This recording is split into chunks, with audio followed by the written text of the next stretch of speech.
Merci de votre fidélité à Télésud et bienvenue dans cette nouvelle édition de l'entretien du jour. Je reçois comme invité aujourd'hui Mireille Ngosso, qui est vice-présidente de l'UFRESA. L'UFRESA, c'est l'Union des femmes reporters sportives d'Afrique. C'est long hein, comme sigle. Effectivement, mais il fallait quand même le dire, hein, parce que effectivement également, notre combat est long. D'accord. Voilà. Très bien. Mais les femmes reporters sportives, les femmes dans les émissions sportives, même de façon générale, c'est pas affaire très courante, mais c'est vrai que pour la Coupe d'Afrique, la Coupe du Monde, on a eu une première Coupe du Monde en Afrique, c'est en 2010, en Afrique du Sud. Oui. Votre association était déjà constituée? Notre association était déjà constituée, bien évidemment. C'est une association qui est née en 2006, c'était à Warri, au Nigeria, et c'était en marge du championnat africain de football féminin, le championnat africain de football féminin qui cette année-là était au Nigeria. Alors il y avait un certain nombre de journalistes sportifs femmes qui avaient eu la chance, hein, parce qu'il faut dire qu'en Afrique, les femmes, il y en a dans le journalisme sportif, mais beaucoup n'ont pas la possibilité, effectivement, de pouvoir assister aux grandes compétitions. Donc, il y avait quelques-unes, et celles-là, ce sont, on va dire, à peu près 6. Pour l'ensemble du continent africain? Pour l'ensemble du continent africain, plus les Nigérianes qui, elles, avaient la chance que ça se passait sur leur sol. Elles étaient toutes là, mais également avec d'autres qui venaient d'autres pays, notamment l'Afrique de l'Ouest, hein, c'est pas très loin, et aussi de l'Afrique centrale. Donc, les filles, à l'époque, moi, j'étais pas à cette compétition-là, se sont donc mis ensemble, elles se sont dit, il faut absolument que de plus en plus les femmes soient représentées au niveau des compétitions, qu'on participe quand même à donner de la visibilité à la femme journaliste sportive en Afrique. Et c'est comme ça donc que l'UFRESA a été constituée et que l'UFRESA existe donc depuis 2006. Vous avez remarqué que pour vous introduire, j'ai parlé de football. Hein.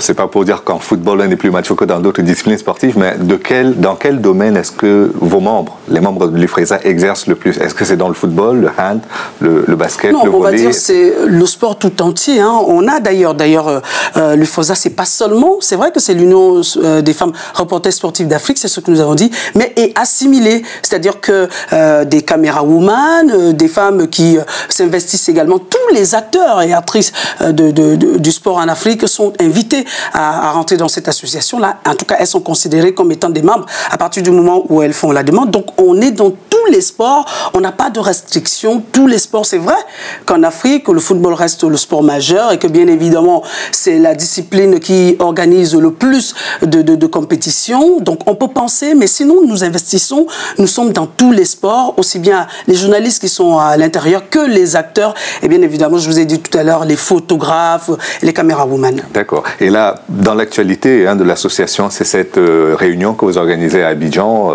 en fin de mois? Voilà, c'est donc la cérémonie des awards. Ce sera donc vendredi prochain, le 30 mars, ce sera à l'Hôtel du Golfe à Abidjan à partir de 20h. C'est donc une grande première. Ce sera la première fois qu'une cérémonie sera organisée à l'honneur des sportives africaines. Et cette cérémonie est baptisée Soirée Trophée UFRESA 2011. C'est donc une façon pour l'UFRESA de montrer quand même que l'association existe depuis un certain moment et l'association a des ambitions. Une de ses ambitions, c'est de célébrer la sportive africaine, célébrer tout ce qui rentre dans le circuit africain, du sport africain et qui est féminin. Donc, à l'occasion, les sportives africaines, bien évidemment, seront récompensées, mais également les journalistes sportives. Je vous ai dit tout à l'heure aussi les dirigeantes sportives, c'est-à-dire des femmes qui interviennent comme présidentes de clubs ou encore qui sont dans des fédérations au niveau de leur pays, au niveau des associations de leur pays. Donc, toutes les femmes également concernées par la chose sportive. D'accord. Quelles conditions les membres doivent remplir pour en faire partie et surtout, est-ce que vous vous concentrez essentiellement sur les femmes présentatrices? Parce qu'on a beaucoup parlé de parité pendant longtemps et on présentait la politique, hein, c'était le référentiel, on disait qu'on a Ellen Johnson Sirleaf comme première femme présidente en Afrique. Aujourd'hui, en termes de modèle, qui est le modèle ou alors c'est l'objectif que vous poursuivez à Abidjan à travers cette soirée d'awards? C'est pas vraiment l'objectif. En réalité, aujourd'hui, on a de grandes ambitions, hein, comme vous pouvez le comprendre. Mais en réalité, maintenant, on a un problème. Vous savez, en Afrique, il y a un problème de lacune au niveau de la formation. Et le premier objectif de l'UFRESA, c'est de permettre à ses membres de se former. Parce qu'on parle de journalistes sportifs en Afrique, mais c'est des filles qui n'ont pas de formation spécifique dans le sport. Pour la plupart, elles y viennent parce que du règlement, effectivement, du règlement et de beaucoup d'autres choses. Parce que vous savez que le journaliste sportif a un jargon. Il faut connaître ce jargon-là pour pouvoir intégrer ce secteur-là. Et le secteur, il est prioritairement masculin. Ça fait que les filles qui veulent s'intégrer devraient travailler 2 fois plus. Elles devraient être capables d'avoir le vocabulaire, d'avoir les moyens de pouvoir aller rivaliser sur le terrain avec les hommes. Et ne pas être que pot de fleurs sur un plateau de télévision. Comme on l'a dit la plupart du temps, des journalistes de bureau. Parce que vous savez, à l'époque, les filles, généralement, les garçons allaient chercher les informations dans les stades, ils ramenaient ces informations-là et c'est les filles qui pouvaient les traiter sur place dans les bureaux. Aujourd'hui, il faut sortir de ce cadre-là. Et ça, c'est l'objectif de l'UFOSA. Et d'ailleurs, par rapport à cet objectif, l'UFOSA a organisé 2 stages en partenariat avec la FIFA et l'AFP. C'était en 2011. À Nairobi d'abord et puis à Dakar, des stades de formation qui ont permis aux membres de l'UFOSA venant des 23 pays, parce qu'il faut aussi signaler que l'UFOSA existe désormais dans 23 pays et qu'il y a d'ailleurs d'autres pays qui frappent à la porte de l'Union, comme l'Angola. Donc l'ensemble des 23 pays étaient donc représentés pour aller participer à ces stages-là. Et on a vu déjà au finish, dans les pays où les filles sont allées en stage, on a vu qu'il y a eu quand même des progressions. On a vu que les filles de plus en plus interviennent au niveau de la technique, au niveau de la tactique en ce qui concerne tous les sports en général.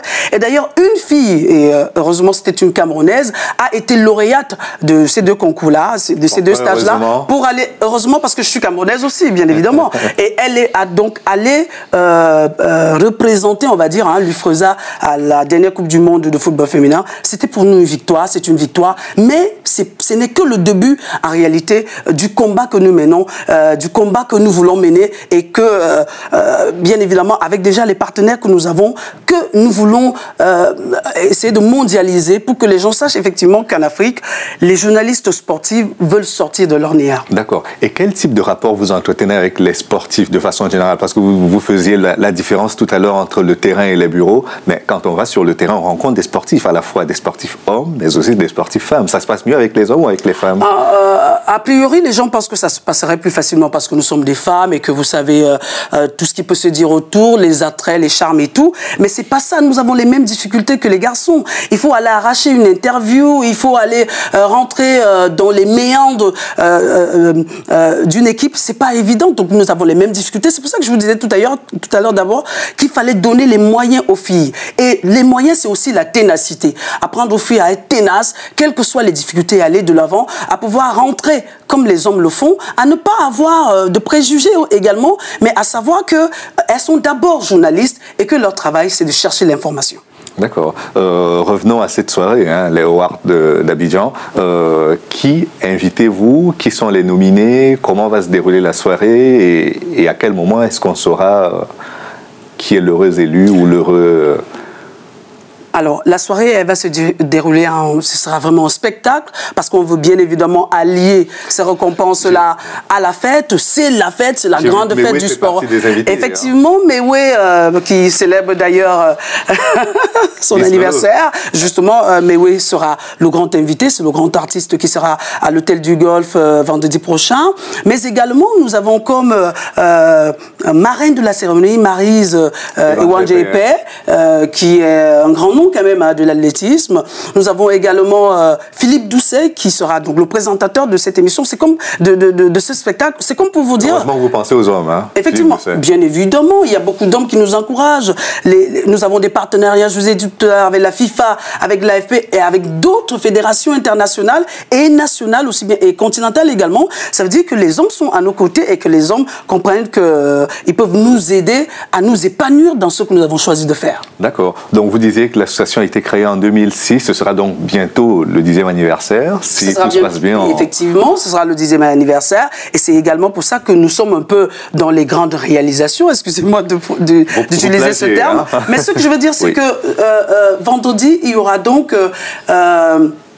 un certain nombre de trophées, 8 au total, qui seront décernés.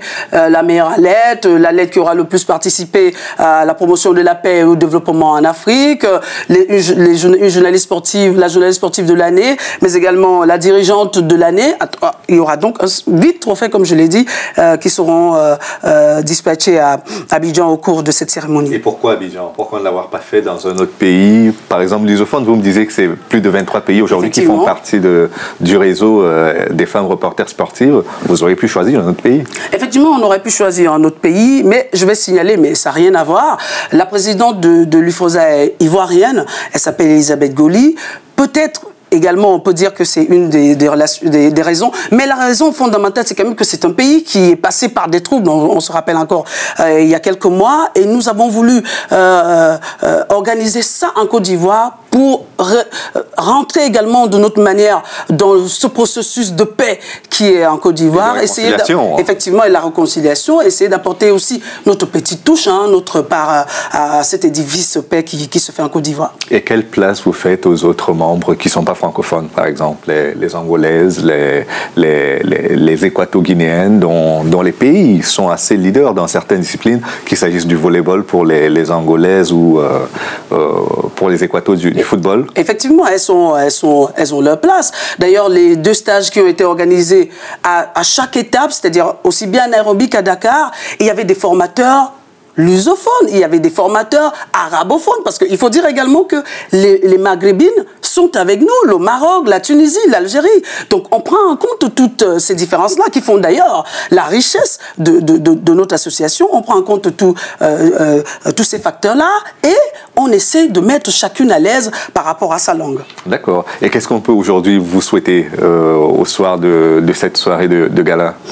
Nous souhaiter que ça se passe bien, que nous ayons de plus en plus de partenaires afin que nous organisions de plus en plus de stages, pourquoi pas en Europe, parce que organiser un stage ici permettrait aux filles également de venir connaître les réalités de ce qui se passe en Europe par exemple, d'avoir plus de moyens et d'être plus expressifs sur le terrain tout simplement. On pourra vous voir à Londres pour les Jeux Olympiques? Bien évidemment, à Londres pour les Jeux Olympiques. Nous travaillons également dans ce sens-là pour qu'il y ait un certain nombre de filles venant des pays africains. On espère qu'avec les partenaires qui sont autour de nous, on va arriver à convoyer du côté de Londres au moins 5 filles venant des pays africains pour qu'effectivement elles commencent à se mettre dans la compétition internationale. D'accord. L'autre question que je voulais vous poser, c'est par rapport aux relations que vos membres entretiennent au niveau de leur pays avec les autorités. Est-ce qu'il est facile quand, par exemple, les associations vous disent ce qui relève du sport ne relève pas de l'État